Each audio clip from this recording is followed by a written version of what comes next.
Naka-bulletproof vest nang lumabas sa NBI si Wally Sombero, ang tumulong sa gambling tycoon na si Jack Lam matapos i-raid ang kanyang resort dahil sa illegal umanong mga Chinese worker.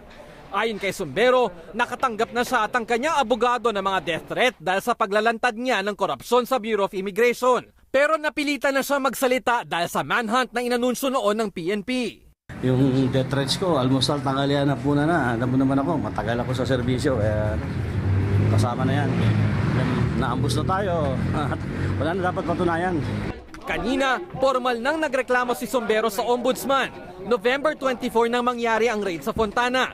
Batay sa kanyang affidavit, November 25 nang i-text niya si Justice Secretary Vitaliano Aguirre. Gusto raw niya magpresenta ng solusyon para matulungan ang mga naapektuhan sa raid. Nilinaw niya sa text message na no financial consideration involved. November 26 na magkita sila sa BGC. Doon na raw humingi si Immigration Deputy Commissioner Al Argosino ng 50 milyong piso para palayain ng mga Chinese. Ayon kay Sombero, hindi siya nakapagsumbong kay Aguirre, lalo't alam niyang pare-pareho sila magkakabrad ng Lex Talionis Fraternity. Hindi ko alam paano kung sasabihin sa kanya yung na may nanghihingi. Shock, hindi ko alam ang gagawin ko. Mula ng gabing yon hanggang November 27, nangyari ang pag-aabot ni Sombero ng bag na may pera kina Deputy Commissioner Argosino at Michael Robles na nakuna ng mga CCTV camera.